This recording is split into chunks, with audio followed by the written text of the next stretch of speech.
বন্ধুরা, আপনার কি সত্যি মনে হয় যে সকালে খালি পেটে লেবু জল পান করা বা সপ্তাহে একবার করলার রস খাওয়া আপনার লিভারকে কাচের মতো পরিষ্কার করে দেবে?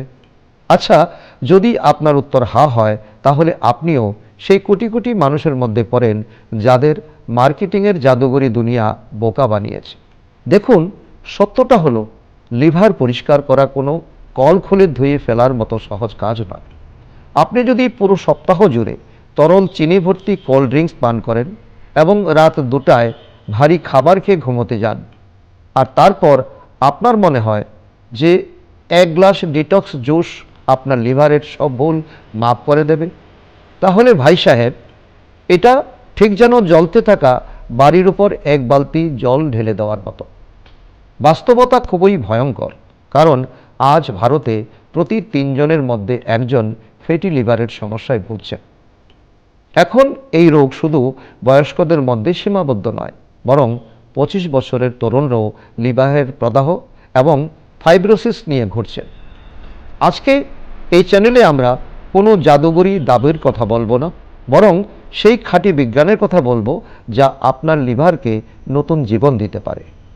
লিভারের ভিতরে পরিষ্কারের কাজ আসলে কিভাবে হয়? দেখুন, লিভার আমাদের শরীরের এমন একটি যন্ত্র যা একাই 500-র বেশি কাজ সামলায়।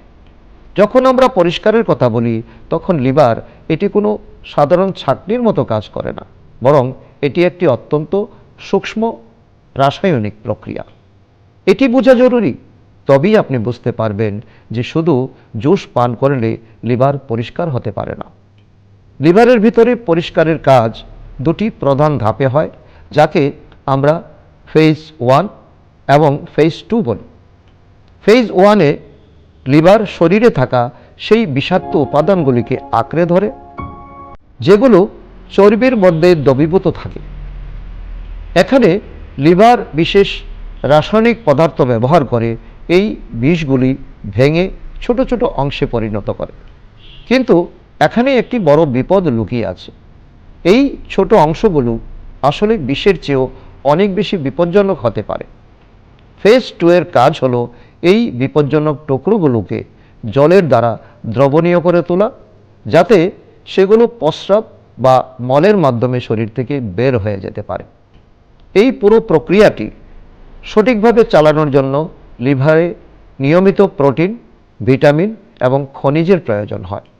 যদি আপনার খাদ্যাভ্যাস খারাপ হয়, তাহলে এই বিষগুলো শরীর থেকে বেরিয়ে যাওয়ার বদলে লিভারের ভিতরে আটকে থাকে, আর সেখান থেকেই লিভারের প্রদাহ এবং বিভিন্ন রোগের সৃষ্টি হয়। এখন এখানে বোঝা জরুরি যে ডিটক্স কোনো জাদুগরি শব্দ নয়, বরং এটি একটি প্রাকৃতিক প্রক্রিয়া যা সঠিক পুষ্টি ছাড়া অসম্পূর্ণ। লিভারকে নিয়ে একটি প্রশ্ন হলো, ফুলকপি বা মূলো কি সত্যি লিভারের পরিষ্কার কর্মী? দেখুন, আমাদের ঘরে ফুলকপি, বাঁধাকপি এবং মূলোকে প্রায় সাধারণ সবজি হিসাবে ধরা হয়। অনেকেই এগুলোকে গ্যাস তৈরির সবজি বলে এড়িয়ে যান, কিন্তু আসলে এগুলোই লিভারের সবচেয়ে বড় রক্ষক। এই সবজিগুলোতে সালফার নামক একটি উপাদান থাকে, যা লিভারের জন্য সঞ্জীবনীর মতো কাজ করে। লিভারের সবচেয়ে শক্তিশালী অস্ত্র হলো একটি বিশেষ পদার্থ যাকে গ্লুটাথায়ন বলা হয়। আপনি একে প্রধান পরিষ্কারক কর্মী বলতে পারেন, কারণ এটি শরীরের প্রতিটি অংশ থেকে ময়লা ও বিষ শোষণ করার ক্ষমতা রাখে। সত্য হলো, সালফার ছাড়া লিভারের এই পরিষ্কারক কর্মীকে গ্লুটাথায়ন তৈরি করতে পারে না। যখন আপনি এই সবজিগুলি খান, তখন আপনি লিভার পরিষ্কার করার যন্ত্রটির সুইচ অন করে দেন। এই সবজিগুলি শুধু সাধারণ ময়লা নয়, ওষুধের খারাপ প্রভাব এবং পরিবেশের ক্ষতিকারক রাসায়নিক পদার্থ শরীর থেকে বের করে দিতে সাহায্য করে।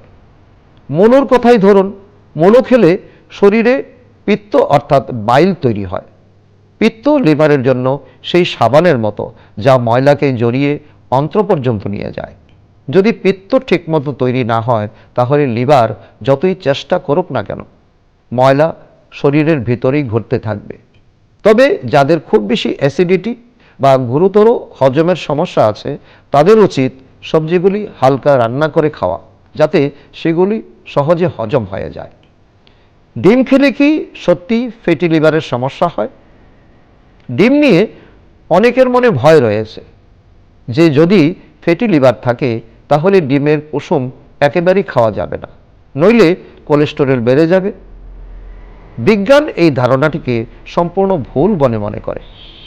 আসলে ডিমের কুসুমে কোলিন নামে একটি গুরুত্বপূর্ণ পুষ্টি উপাদান থাকে যা লিভারের স্বাস্থ্যের জন্য অত্যন্ত প্রয়োজনীয়। লিভারের একটি প্রধান কাজ হলো শরীরের অতিরিক্ত চর্বি দূর করা। কোলিন হলো সেই গুরুত্বপূর্ণ উপাদান যার অভাবে লিভার সেই পরিবহন ব্যবস্থা তৈরি করতে পারে না, যা চর্বিকে লিভার থেকে বাইরে নিয়ে যায়। এখানে লক্ষ্য করার বিষয় হলো খাবার থেকে পাওয়া কোলেস্টেরল আপনার রক্তের কোলেস্টেরলকে ততটা প্রভাবিত করে না যতটা চিনি এবং পরিশোধিত তেল করে। তাই প্রতিদিন 1 বা 2টি ডিম খাওয়া লিভারের জন্য উপকারী। তবে হ্যাঁ, যদি আপনার আগে থেকেই হৃদরোগের কোনো গুরুতর সমস্যা থাকে এবং আপনার কোলেস্টেরলের মাত্রা খুব বেশি অস্বাভাবিক হয়, তাহলে অবশ্যই একবার আপনার ডাক্তারের সঙ্গে পরামর্শ করা উচিত। কোলিনের অভাব লিভারের জন্য ঠিক তেমন যেমন কোনো শহরে ময়লা সংগ্রহের গাড়ি কম পড়ে যাওয়া। এখন প্রশ্ন হলো, হলুদ ও গোলমরিচ জুটি কি লিভারের জন্য অপরিহার্য? দেখুন বন্ধুগণ, হলুদ আমাদের রান্নাঘরে হাজার হাজার বছর ধরে ব্যবহৃত হয়ে আসছে। হলুদের মধ্যে কারকিউমিন নামে একটি উপাদান থাকে যা লিভারের কোষগুলোর জন্য মলমের মতো কাজ করে। যখন লিভার দিনরাত বিষের বিরুদ্ধে লড়াই করে তখন তার কোষগুলোতে প্রদাহ সৃষ্টি হয়। কারকিউমিন এই প্রদাহ কমাতে সাহায্য করে এবং লিভারের প্রাচীরকে শক্তিশালী করে। কিন্তু এখানে একটি বড় সমস্যা হলো হলুদের এই উপকারী গুণ আমাদের শরীর সরাসরি সহজে শোষণ করতে পারে না। এখানেই গোলমরিচের ভূমিকা শুরু হয়। গোলমরিচে পাইপেরিন নামে একটি উপাদান থাকে যা শরীরকে হলুদের গুণাগুণ প্রায় 2000% পর্যন্ত শোষণ করতে সাহায্য করে। তবে মনে রাখবেন, কোনো কিছুরই অতিরিক্ত ভালো নয়। হলুদ অতিরিক্ত মাত্রায়, যেমন সাপ্লিমেন্ট বা গরু আকারে গ্রহণ করা, যাদের কিডনিতে পাথরের সমস্যা আছে তাদের জন্য ঝুঁকিপূর্ণ হতে পারে। তাই খাবারের মধ্যে সীমিত ও সঠিক পরিমাণে গ্রহণ করাই বেশি উপকারী। লিভারের জন্য কি রসুন উপকারী? রসুন শুধু স্বাদ বাড়ানোর মশলা নয়, বরং লিভারের জন্য প্রাকৃতিক সুরক্ষা কবচ। এতে এলিসিন ও সেলেনিয়ামের মতো শক্তিশালী উপাদান থাকে যা শরীর থেকে ভারী ধাতু বের করে দিতে সাহায্য করে।